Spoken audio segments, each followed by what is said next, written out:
Pole position, Maverick Vinales making all kinds of headlines off the circuit. Also on the front row, Marc Marquez there on the back row of the grid for the first time in his MotoGP. Valentino Rossi on row 4, Pol Espargaro, Alex Marquez and Marc Marquez, the three men that came to and used that extra grip early on as he fights his way through from 20th. Brad Binder's always a Sunday charger as well with work. There is your pole man. Can he make that pole position count? It's the 30th over this 26 lap Dutch TT. Racing is back here in Assen. We did miss it, though. It would be wonderful to see that again. We have alternated race winners all the way back through the last 10 years. This man that won successive races in Assen all the way back in 2004, 2000, around this famous Assen circuit. Johann Zarco, he'll be relying on a good start to potentially lead the 26 lap race as the clear favourites, make no doubt about that. Quartararo and Vinales throughout practice for Marc Marquez, although if he's to add to that, it would be really miracle stuff from the 7th row as he's battered and bruised. Particularly tricky on a MotoGP bike, especially on the opening lap. Off the air conditioning in here in the commentary box. The warm-up lap then about to be complete. Predicted race pace 33. Went in FP4 yesterday. Yamaha topped all 4 practice sessions. They topped TT circuit here in Assen. Is there a new name going to be added to the trophy? It's always that extra. This world famous venue here in the Netherlands. The riders are ready. The fans are ready. It's 26 laps. The Dutch TT is underway. Good start from Vinales on pole position in a place. Alex Rins is right around the outside of him going into first corner, so it's not the start that Vinales wanted. He got the initial launch further than it is the leads here in Assen. Good start that from Juan Mir as well. He's just gone through on Miguel Oliveira through to turn 5. One of the Tech 3 KTMs. Marc Marquez has made a decent start there as well. He's up to 13th, already 7 in the pack here. He's got to try and go. Bagnaia, that's close. That's close. He's almost contact. Yeah, he's 9. Quartararo will have the inside line into turn 9. Excellent tight early battle here between Quartararo and Vinales, the pole man in 4th. Good couple of corners that was. Bagnaia it is that leads. This was his plan to get challenging through turn 15, but no room. Pecco Bagnaia is exceptionally well there to keep Quartararo behind him. Can't line up the entry on the corners with the rear flapping around everywhere. So we're about to complete the first lap. Pecco Bagnaia, by the way, he's down in 21st place on the opening lap. Marquez had to do that. He's got that mix for the next 25 laps or so he's got to make hay while the sun shines and extract the best out of that. Yaya who leads on the approach to turn 6. Quartararo 2nd. Nakagami now on his tail, number 30 on the LCR Honda. He was on the spinning MotoGP, started 6, lost 3 places, came over the line in 9th spot. No change at the front. Rins is 5th, Zarco 6th and Miller in 7th. This is a chopping off the nose really of Maverick Vinales on the approach to turn 1. Yeah, nice move as well. He lost that position quickly into the Strug, but now then Bagnaia and Quartararo already stretching their legs. Another replay, surely. Alex Rins is just... I can see him in the background. He's stone last for Quartararo, the fastest lap of the race. What happened to number 42? Oh, something between him and Johann Zarco. Well, it was on lap low then. He's gone through, sitting up Rins, squeezing him out, no room. Over half a second clear of Nakagami. We're just about to say that Vinales is making no impression at all on the Japanese soft front tyre. That's a problem already for Maverick Vinales. And he knows as well, he's got the aggressive shell. Pecco Bagnaia, he has the more stable machine. Was that a bike I just heard going down in the back? And this is where Quartararo will start to reel in the Ducati out ahead. Fantastic job from Fabio Quartararo. And that dirty air behind the Ducati. And here he comes. And he finds a way back to lead around the outside. So it was a short-lived experience at the front for Quartararo. He does dig deep when he needs to, the number 5. He's got Jack Miller just behind him and then Juan Mir, who's now holding on the factory Aprilia. There's a move there from Juan Mir. Yeah, he's just gone through on Jack Miller. There's a little bit messy. Yeah, Vinales has got through. And he's coming on the prep place now. Then Vinales trying to resist the relentless pressure coming here from Johann Zarco. No room there. That's where he punted Alex Rins wide. On board here with the job this by Pecco Bagnaia. He only just came out of Q1. Likewise, Johann Zarco. In no time he came off the worst of it. Taka Nakagami's doing a phenomenal job so far in 3rd place. He's got a great record, and Marc Marquez also doing a grand job. He stays 10th for now. Not a lot really. Is now trying to work his way through the pack. How much will Marc Marquez burn up that soft rear tyre? Man, Pecco Bagnaia. Mir and Oliveira find themselves in a precarious position. They can do with front, but Zarco is a difficult rider to overtake. Track limits warning already. This glued to Vinales' rear tyre at the moment is the Frenchman. Top of your picture there. That looked like Valentino Rossi's really paying for an awful first lap. An awful start. Now Petrucci is getting really scrappy from the Italian. He was out front again. Here comes Quartararo. Look at the corner speed he's got, but he just cannot find a way through some of these one last time. Quartararo it is that leads then across the line here in Assen. And if it goes to form, if it goes to... With that squat device out of the Gert Timmer chicane, when he gets the power down, cracks open the throttle, Bagnaia.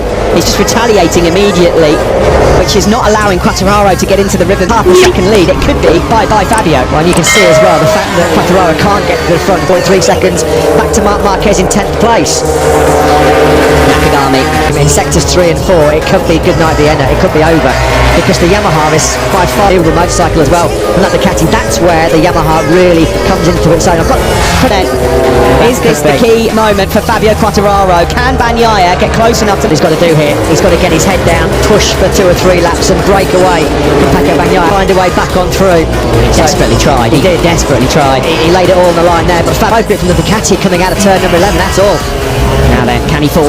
Can he break away? And did on Johan Zarco, but Zarco powers back past him then on the back straight.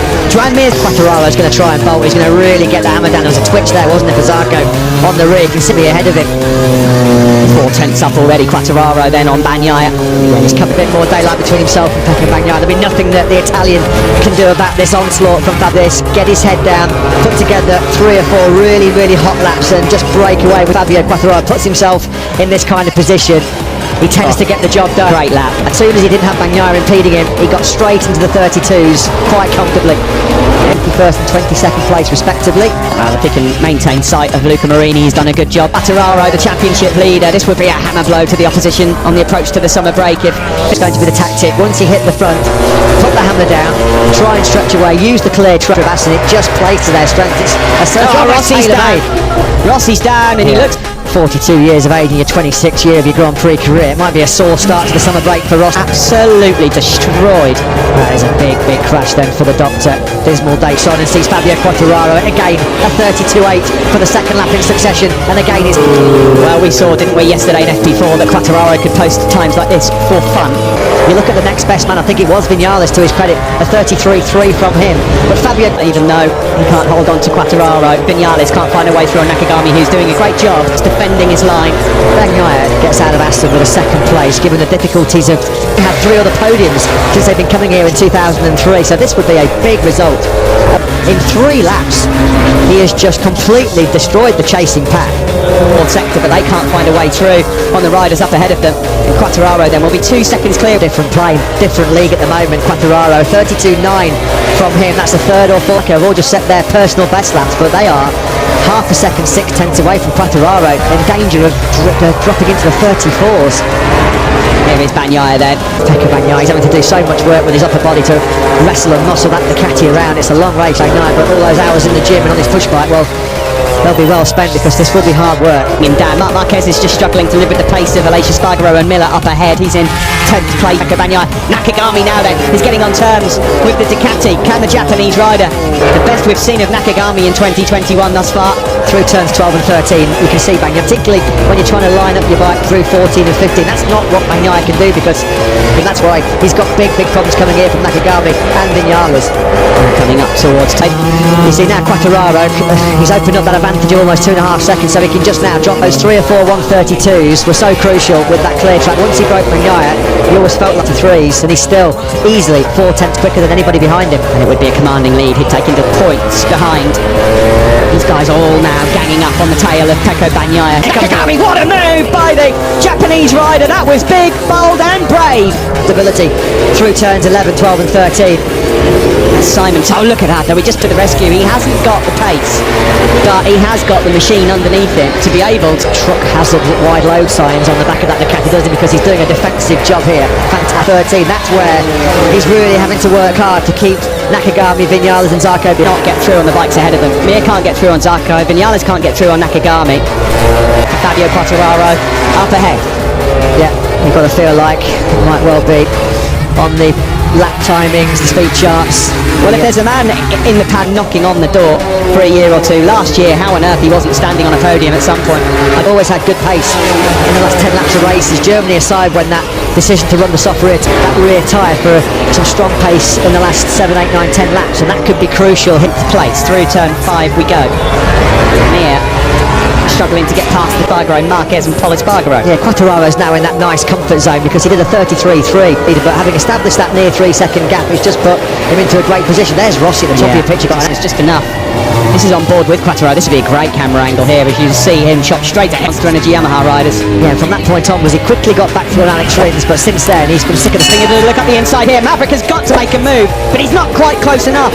And here comes Pekka light work of the Honda again. The drive was so better. You could see Bagnaya's Ducati, how much he almost hit the back of Nakagami. There was such a big differential in speed. It's frustrating the rest of the pack. Absolutely brilliant. Attacking, defending. It might look easy. You know, it's easy for him to be swallowed up here. And you've got to nail it through 16, 17, 18. You've got to on entry to that final chicane. He's absolutely stopping that Ducati on a sixpence, hitting his markers live. French is so effective. I mean, we're getting a clear illustration of how good that Ducati squatting device is. You can see track limits warning, and that is his podium charge probably over now. And he's nearly just gone in, done such a brilliant job. Has got to go through the long lap penalty, and Nakagami's been punished over the last couple of corners. It's done, and it's resulting in a long lap penalty. He'll be getting that message now on his dashboard. Maverick Vinales comes in for that long lap penalty, and that has cost him his chance of getting a push there from Mir, sitting up Nakagami. Joan Mir, I think, has just moved up. Oh, is that Miller who's gone down? It is going to be for the World Championship. And Martin has just entered the pits. Jorge Martin has just entered. Roll on the exit of the Struben, head in hands. That's a real costly mistake in terms of the World Championship. The factory Ducati team, Bagnaia hauled in for the long lap, and Miller out. Well, whilst this just sort of seeing those rear tyres drop off a cliff now, is he? Marquez is all over the tail now. Quattararo over his teammate Maverick Vinales with Zarco. He's always there. He's always there. How important that last lap was in Q1 yesterday for Zarco. We didn't think he was going to advance. Well, Nakagami looked like a moment ago he was on. Yeah, is it tyres or sometimes Lucio Cecchinello has admitted this himself. There's been 1 week pressure cooker atmosphere. Is it tyres though that are costing Taki Nakagami? This is what happened at turn 5. Yeah, and so that didn't help. And that's the same time when Miller had gone down as well. Mir's been very aggressive racing. He's got no choice. No, exactly. He hasn't got the power of that Suzuki, as he hasn't got the squat device to rope from Bagnaia. Marc Marquez also in that group as well with Nakagami. On Johan Zarco in 3rd place. There's Aleix Espargaro. He's in 6th and he's still there. And Heathland in general. Yeah, enormous credit to Mir as well. I mean, coming from 10th into 4th, and he's just in a 30. Both Mir and Oliveira now are starting to get into the rhythm that they showed in FP4. Unfortunately for them, as you can see, Marc Marquez there in 8th place, Nakagami 9th. It's Pol Espargaro 10th. Iker Lecuona and his team. He's lapping as quick as anybody up at the sharp end. Maverick Vinales just took Gami from Pekka Bagnaia. He only gained that place when Bagnaia came in for a long lap penalty loop as well. The American on his first ever visit here to Assen. Still 9 and a bit laps to go. Still up limits warning himself. It's at times like this, in stages like this, in the he perhaps favourite to take the remaining podiums into 7th. The good thing for Maverick Vinales now he's got the 2nd is he won't have to worry about, but Fabio Quartararo's gone. There's no way he's going to reel Quartararo in. It's going to be get some words here from Massimo Rivola. Simon. Yes, guys, normally I wouldn't hit Massimo with questions, and you are the latest news. Is there any truth to the rumour of Maverick coming to ride in the early? First of all, we want to know if the rider was on the market. If the rider was on the market, then first we have to respect what Yamaha will do in terms of the contract with Maverick, and then if Massimo, thank you and good luck in the race. Yeah, good of Massimo Rivola then to talk to us. Interesting here, it's a 33 flat. Now, Miller's been given a black flag with the orange disc. That means he's got a mechanical problem. But maybe this race at the front isn't over just yet, with 8 laps to go. Now here is Jack Miller then. He'd have seen that message, the black flag with the orange disc, and Mir's got a bit further up the road.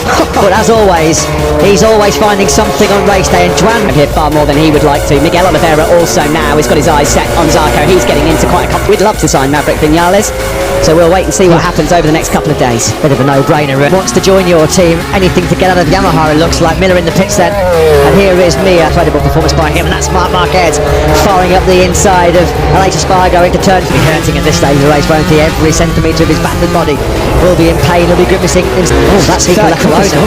Yeah, the bike's right in the middle of the circuit as well, at the Timmer chicane, point 3. There are the 3 riders, marshals then, to recover the bike of Iker Lecuona. What happened to the number 27 then? Oh, he lost it.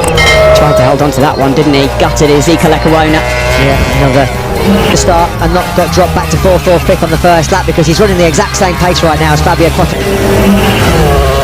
There's a replay then of the number 20. Great job. His nearest championship contender at the moment, Zarco, back in 4th. That was a little bit lively and loose to say the least. Fabio across the sections of this Assen circuit. The gap had come down to 3.3, but he's just been able to find another 132 when he needed to. On the search here for their first 1-2 of the season. Just managing the situation. Anything above 2 seconds is comfortable. What a good battle this as well, a bit further back, raging between Bagnaia and Marquez. This has been a brilliant ride. 20th on the grid, we remind you, Marquez was. And Nakagami's lost contact with the 3 men ahead of him. We're on board now with Marquez. He'd love to sell. He's got top 6 potential, and he's been true to his word. That was a very accurate assessment. Aro, the race leader, is into the 134s for the first time in the race. Just a moment, still 3.1 seconds. Back to his teammate Maverick Vinales as we continue to track this battle for Zarco and Oliveira pressurising and pushing him for that final podium place. Zarco knows they are precious world champions. Alex Rins has done a great job getting himself up into 11th, having fallen well. A good salvage job by Rins to find his way back to on the lap. Still in control is Quartararo. There'll be 4 laps left of the Dutch TT when they cross the line next. And it is 2.8, the gap for the Frenchman over Maverick. Last 2 laps, Zarco's taken time out of the Suzuki man ahead of him. Over line, it was just him with a podium. Oliveira's there as well, isn't he? Is just sensational. Look at his qualifying to race results this year. Qatar 10th to 4th. He's giving himself hard work, but he always digs so deep and makes the hard move. Well, he's trying to keep himself in contention, isn't he? He's waiting for Suzuki to come up with some sort of squatting device in the mix, good and proper. Yeah, wherever Joan Mir is heading on his summer break, he really deserves it. Bagnaia, that almost let Aleix Espargaro come through. He's just a sitting duck in sector 3. He's all of a sudden found some late speed again as well. There are 3 laps to go here. There is your helicopter view of the 2.9 second gap. Quartararo completely ahead around turn 5. Yeah, El Diablo brace for some Dutch delights. 3 or 4 laps when hitting the front. After Pecco Bagnaia's early resistance, it's been a 1-week control. Marquez still trying to find a way through. On Pecco Bagnaia's Farco, he just cannot get that gap down to Mir under 0.2 of a second. It's been 6 seconds as well behind his teammate Marc Marquez, and at the moment 3rd Honda as well, because Nakagami's cleared him. Just full of too much cheer. Marquez then can't quite wide. That's a great move from Aleix Espargaro on the Aprilia. He goes through on Marc Marquez to half a second. Surely that's enough to give him a richly deserved podium. Process there from Aleix Espargaro. Another 7th place beckons for the Aprilia man. Clearly the first half of this 2021 championship belongs to him. Yeah, he's been the standouts, podiums and victories and a comfortable world championship advantage heading into the summer. Bagnaia struggling in 6th place. Joan Zarco at the moment not on the podium in 4th spot and running Qatar, but you get the feeling that the post-race press conference questions aren't really going to be so much. And 2022 questions, Maverick Vinales. The last lap of the race then, Monster will feel like a win for Joan Mir. Credit as well to Bagnaia, because I don't think he would have had to have worked. Crew, look on. Bernard Anschau there, of course, so many years part of Valentino Rossi's, witnessing another utterly brilliant and dominant performance by their flying Frenchman. Tira's got back through on Aleix Espargaro to take what will be a great 7th. Vinales was fastest on Saturday, but when it really matters, on a Sunday, when there's 20 to win in Assen, the 90th edition of the Dutch TT. He is the 2021 going the way of Fabio Quartararo, and it could have been more. The man with the biggest boost going into the Dutch TT, and it's a Yamaha 1-2 here in their first 1-2 of the season. Aleix Espargaro took 8th, he set his 5. Well, there are the 3 top men here in Assen in that picture. We're looking at the Fabio Quartararo has been practicing some golf. Oh dear, that's me. shocking. Back on the bike, Fabio. Don't give up your day job. GP bike around Assen, a lot better than he can swing a golf club. I don't think it would be impossible. Hey, well, I've got you online. Shout out to Joan Zarco. When the light turns, you know, the red light goes out, race starts, he digs so deep. Zarco, given that Ducati have struggled here so far this weekend, just to kind of the backs, he went to a driving range with Sam Lowes and his good friend Tom, and they could not believe how bad leathers and a helmet on as well. Joan Mir, 3 podiums then at the start of 2021, but Suzuki do have to do some work, and that's nice to see as well. Dennis Foggia there going over to congratulate lead into this 5-week summer break. 4 MotoGP wins in the Marquez. What a fight he put up. That was a warrior ride by Marc Marquez. 20 Lacia Spargaro. Let's quickly pop down to pit lane. I'm sure we've got a very, very happy Suzuki moment. Yes, Sarah-san, sorry about Alex Rins, who could have been there as well, I think, but what he started and Ali in a big on the race. But okay, hopefully guys are very fast today. Congratulations to them. But